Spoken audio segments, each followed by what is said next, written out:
상대 풀백이 페리시치 때문에 올라갔다가 아직 복귀를 하지 못했기 때문인데요. 이게 페리시치를 내리면서 발생시킨 아주 중요한 효과였습니다. 손흥민 입장에선 이 공간을 활용하지 않을 이유가 없겠죠.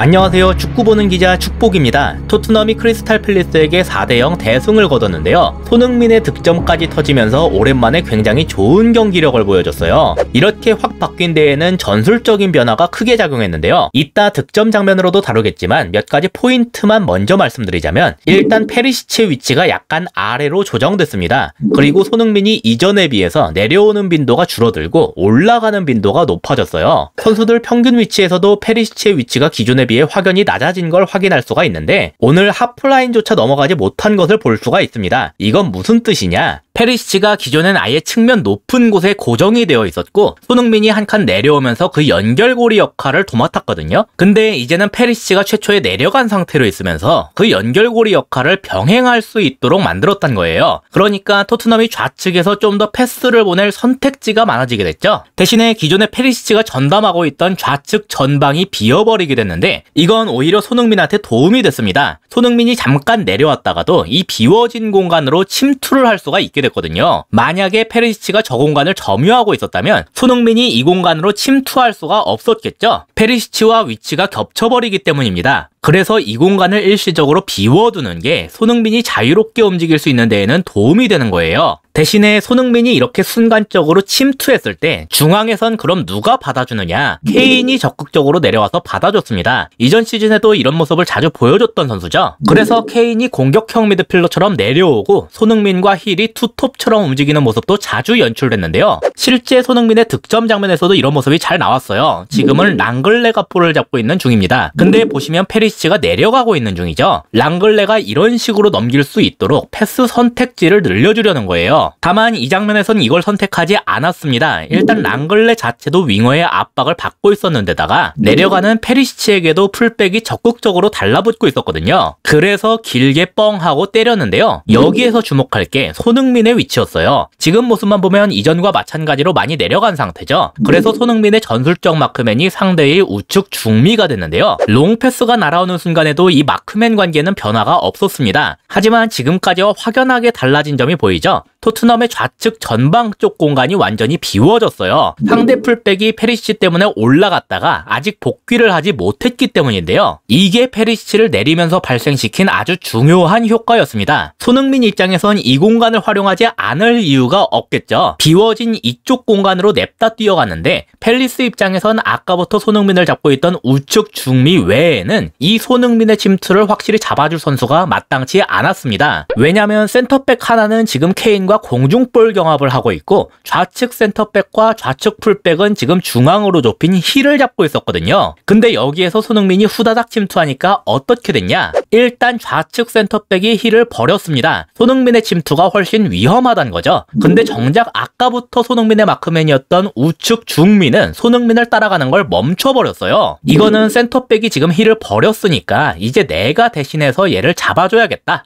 즉 마크맨 관계가 이렇게 변경됐구나, 이렇게 판단을 한 건데요. 결과적으로 완전히 잘못됐죠. 손흥민에게 수비수와의 1대1 속도 경쟁을 허용했다는 건데, 손흥민은 이런 상황에서 최대치의 장점을 뽐내는 선수거든요. 게다가 지금 볼을 잡고 있는 게 이렇게 침투하는 손흥민한테 정확하게 볼을 뿌려줄 수 있는 케인입니다. 전형적인 지난 시즌 케인의 패스, 손흥민의 득점, 이 패턴이 되는 그림이에요. 그래도 좌측 센터백이 열심히 따라가긴 했는데 결국 손흥민의 슈팅을 완벽하게 저지하진 못했고 약간 굴절을 일으키는 것에 그칠 수밖에 없었습니다. 하지만 굴절이 됐음에도 불구하고 이게 골대 안으로 들어가면서 손흥민의 득점이 터지게 됐죠. 그래서 이 득점 장면의 가장 중요한 점은 뭐였냐? 페리시치를 기존 위치보다 훨씬 아래로 내린다. 그러면 상대 풀백도 페리시치를 견제하기 위해 올라올 수밖에 없다. 그러면 우리와 상대 모두가 좌측 전방 공간을 비우게 되고 여기를 손흥민이 침투해서 공략할 수가 있게 된다. 바로 이 부분이었어요. 그리고 이 컨셉이 좋은 점은 설령 상대 풀백이 페리시치를 따라가지 않고 손흥민이 침투할 이 공간만 잡고 있을 경우에도 공략 포인트가 따로 생긴다는 건데요.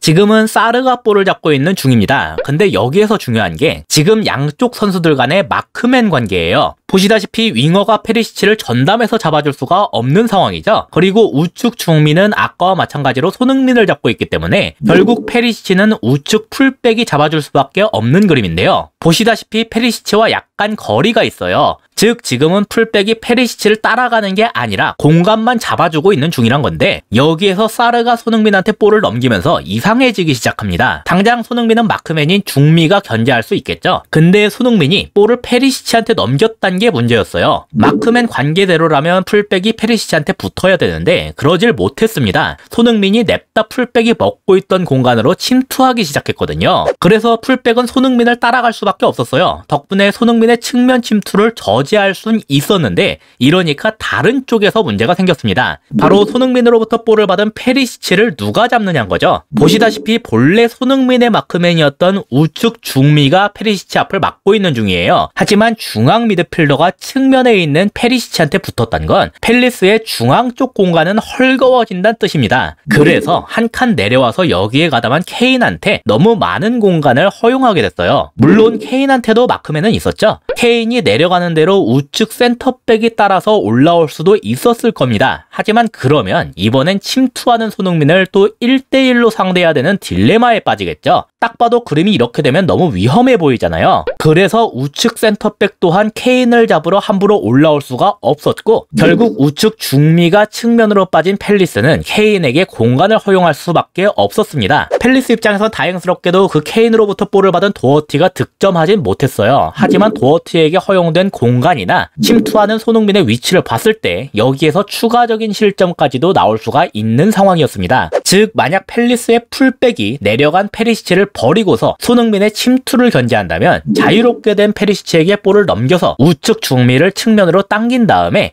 헐거워진 중앙 공간으로 케인을 내려서 여기에서 기회를 만든다, 이렇게 정리할 수가 있겠습니다. 페리시치가 연결고리 역할을 하고 손흥민은 침투에 더 집중할 수 있게 만드는 전술이다, 이렇게 말할 수가 있겠죠. 이상으로 오늘의 영상을 마치도록 하겠습니다. 시청해주셔서 감사합니다.